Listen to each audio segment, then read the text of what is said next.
दोस्तों नमस्कार, स्वागत है आपका बड़ी खबर बड़े खुलासे में। दोस्तों, पहलगाम में हुए आतंकी हमले की जांच एनआईए कर रही है और एनआईए को चौंकाने वाली जानकारी मिली है। इस जानकारी में जो खुलासा हुआ है उसमें यह जानकारी मिली है कि पाकिस्तान की सेना का एक अफसर वो इसमें इन्वॉल्व था और वो पाकिस्तान सेना का पैरा कमांडो था जो लश्कर के साथ मिलकर के काम करता था और एसएसजी से उसको लश्कर में भेजा गया।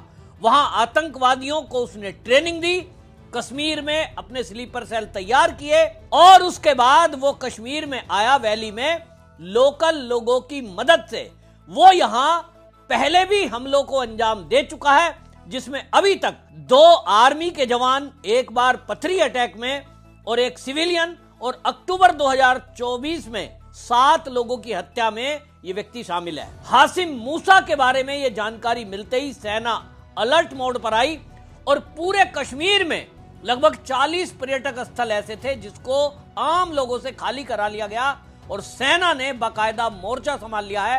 अर्धसैनिक जो बल है वो सेना के साथ मिलकर के ज्वाइंट ऑपरेशन चला रहे हैं। इनके पास जो इंटेलिजेंस इनपुट आए हैं उसके अनुसार कश्मीर वैली में कई जगह इसी तरह हिंदुओं को बड़े पैमाने पर नरसंहार करने का इनका एक षड्यंत्र था, जिसका अब इन्होंने खुलासा कर दिया है और अब सेना इस काम में जुट गई है कि कश्मीर के अंदर जो पर्यटक हैं उनकी सुरक्षा कैसे सुनिश्चित की जाए।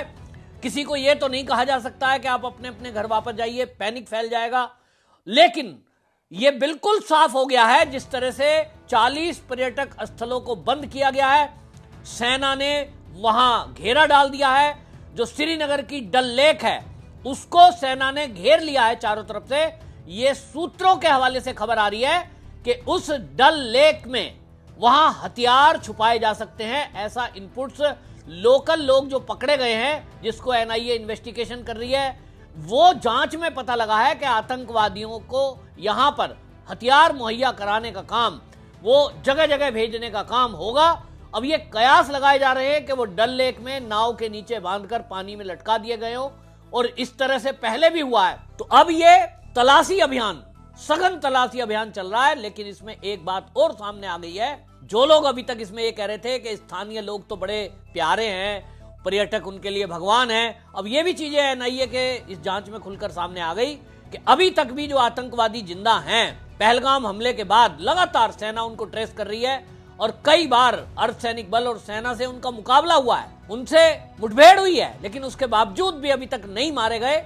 तो सूत्रों का कहना यह है कि लोकल लोग उनकी छिपने में, उनको खाना रसद देने में मदद कर रहे हैं और इसी के कारण वो लोग घने जंगलों में छुपे हुए हैं। लगातार मुठभेड़ जारी है, लेकिन इस समय जब मैं ये वीडियो आपको बना रहा हूं, इस समय सूचना यह है कि उसमें से कम 3 आतंकवादियों को एक जगह घेर लिया गया है और शाम होते होते आपको कुछ अच्छी खबर मिल सकती है। लेकिन जो सबसे बड़ी बात इसमें खुलासा हुआ है, कुछ चीजें जानने की है और उसको आप गौर करिए। नंबर 1 बात, ये सबको पता था कि इसके पीछे पाकिस्तान है। पाकिस्तान इनको ये कह रहा था, पाकिस्तान के मंत्री लगातार बयान दे रहे थे, उप प्रधानमंत्री तक ने ये कह दिया था ये तो जो है फ्रीडम फाइटर है। इस तरह से नैरेटिव बनाया जा रहा है। यहां स्लीपर सेल तैयार किए गए थे और ये इनपुट्स, ये जानकारी सरकार के पास थी, लेकिन ताज्जुब देखिए कि राज्य की सरकार, उसको ये इनपुट्स दिए गए लेकिन इन इनपुट्स पर कोई काम नहीं हुआ, वरना इतनी बड़ी घटना नहीं होती।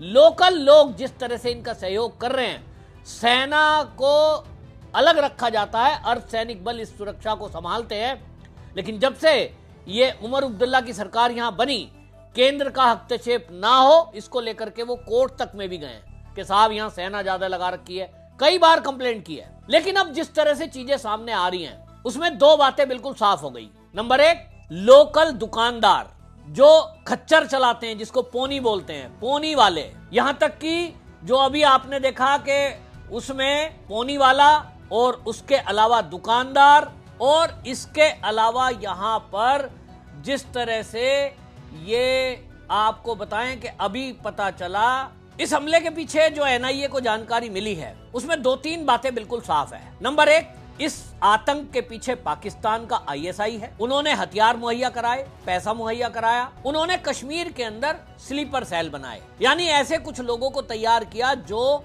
हमला करेंगे केवल हिंदुओं पर। और इसके पीछे का जो कारण अभी तक की इन्वेस्टिगेशन में सामने आया है वो ये है कि मोदी सरकार धारा 370 हटाने के बाद से इस प्रयास में लगी थी कि कश्मीर के अंदर गैर कश्मीरियों को भी कैसे बसाया जाए, ताकि गैर कश्मीरी हिंदू बसेंगे तो जो कश्मीरी हिंदू 1990 के दशक में यहां से मारकर भगाए गए थे उनको वापस उनके घर यानी कश्मीर में वापसी की जाए। तो संख्या ज्यादा होगी और इसीलिए वो तैयारी की जा रही थी। 80,000 ऐसे लोगों को जो सेना से रिटायर लोग थे उनको यहां पर निवास प्रमाण पत्र दिए गए थे और इसी का विरोध ये सब लोग कर रहे थे। और इसीलिए देखिए पाकिस्तान का मंत्री एक बोलता है कि ये तो फ्रीडम फाइटर है। इस तरह से एक नैरेटिव बनाया गया। तो इसमें लोकल लोगों की इन्वॉल्वमेंट सामने आ रही है। नंबर 2, जो अभी तक के सबूत सामने आए हैं उसमें यह भी सामने आया कि ये जो पोनी चलाने वाले हैं या ये जिप ऑपरेटर हैं, जिप ऑपरेटर हो या पोनी चलाने वाला हो या दुकानदार हो, ये बड़ी चालाकी से पर्यटकों से घुलने मिलने का प्रयास करते हैं, उनकी जानकारी इकट्ठा करते हैं, उनके फैमिली वालों से बातचीत करते हैं और जैसे ही पता चला कि इनमें कौन सेना में है, कौन क्या काम करता है, उसके बाद इस घटना को अंजाम देने का प्लान तैयार किया। इस मामले में मैं अलग से एक वीडियो में आपको बताऊंगा कि किस तरह से उत्तर प्रदेश की एक मॉडल ने इन सब का खुलासा किया है और उसने ये खुलासा किया कि किस तरह से ये हमसे बातचीत करते करते बहस करने लगे थे और उसी ने खुद सुना था कि प्लान ए फेल हो गया है तो अब प्लान बी पर काम करना है। ये जो चीजें हैं ये सब की सब वहां जो मॉडल उत्तर प्रदेश की है उसने, मैंने बताया आपको कि उसने सारा चीजें खोली है, मैं अलग से उसमें बताने वाला हूं। तो ये इस तरह का प्लान करते हैं और एकता तिवारी ने इसका खुलासा किया है, जो एनआईए उनसे पूछताछ कर रही है। उसके बाद अब जो जिप ऑपरेटर पकड़ा गया है, जो पोनी वाला है, उसको गिरफ्तार किया गया है। उनकी बिना पर एनआईए को यह जानकारी मिली कि यह खाली पहलगाम तक हमले के प्लान नहीं था, इन आतंकवादियों का प्लान बुरी तरह से दहशत फैलाने का था।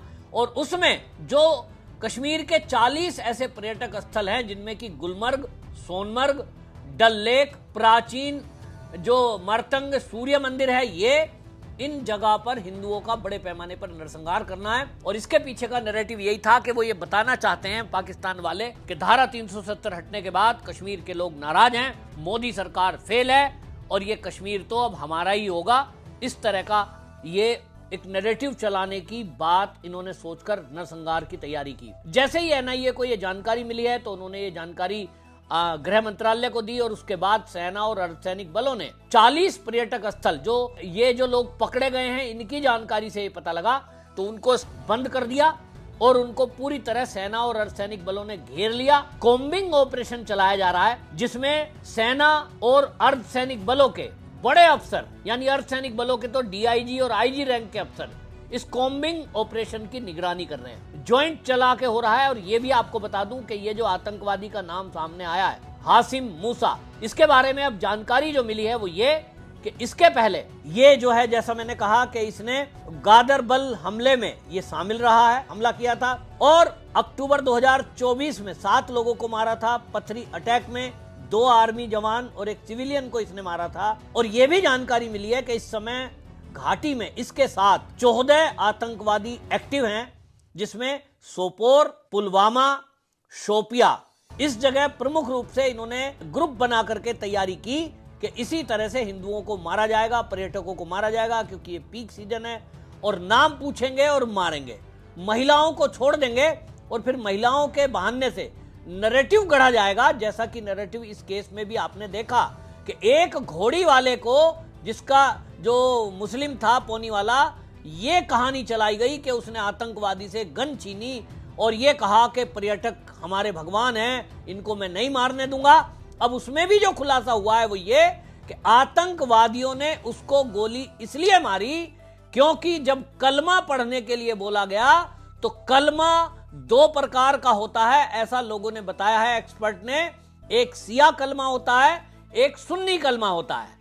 तो वो जो गोली मारने वाले लोग थे वो सुन्नी थे और ये जो पोनी वाला था ये सिया था। और बताया गया है कि इस पे जब वो कलमा नहीं पढ़ा गया, क्योंकि दोनों कलमे अलग अलग तरह के हैं, तभी इसको गोली मारी है। राइफल छीनने का सवाल नहीं है पीछे, क्योंकि वो जो राइफल से गोलियां मारी गई हैं वो दूरी से मारी गई है, 6 से 8 फीट से, दूरी से गोली चलाई गई है तो कोई राइफल छीनने का सवाल कैसे आता है और कोई व्यक्ति इस तरह की बात कर रहा है। ये केवल एक नैरेटिव चलाने के लिए किया गया उन लोगों के द्वारा जो इन आतंकवादियों के सपोर्ट में खड़े हो गए, जो एक नैरेटिव को चलाना चाहते थे।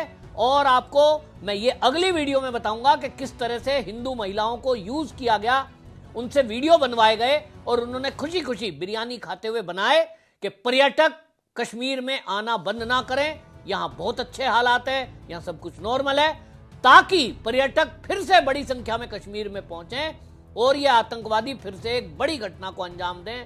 एक के बाद एक लगातार अमरनाथ यात्रा शुरू होने के पहले तक ये कई घटनाओं को इस तरह से अंजाम देना चाहते थे ताकि अमरनाथ यात्रा को रोका जा सके। बड़ा खुलासा अगली वीडियो में करूंगा। बहरहाल इतना ही कि अब आतंकवादियों को हमारी सेना ने घेर लिया है, चारों तरफ से घिरे हुए हैं और कुछ ही घंटे में आपको खबर मिलेगी कि उसमें से कम 3 आतंकवादियों को मार गिराया गया है। दूसरी तरफ सेना हमारी अलर्ट मोड पर है और इस मोर्चे पर अब तैयारी कर ली है पूरी कि इस बार इस आतंकवाद की फैक्ट्री का नामो निशान मिटा देना है। उसमें कब क्या कैसे ऑपरेशन होगा ये आप समझ सकते हैं कि जब कश्मीर के अंदर बड़ी संख्या में हथियार और गोला बारूद तैयार हो तो ऐसे में हमारी सेना अगर आगे बढ़ेगी तो पीछे से उन पर हमला करने का एक बहुत बड़ा षड्यंत्र ये तैयार किया गया है, जिसमें कश्मीरी लोगों का इस्तेमाल किया जाना ये सुनिश्चित किया गया।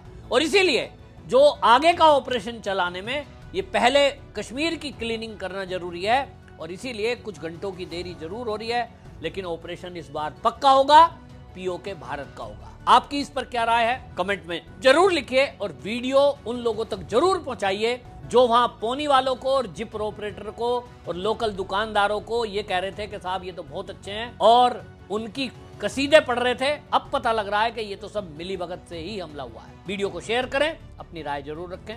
वंदे मातरम।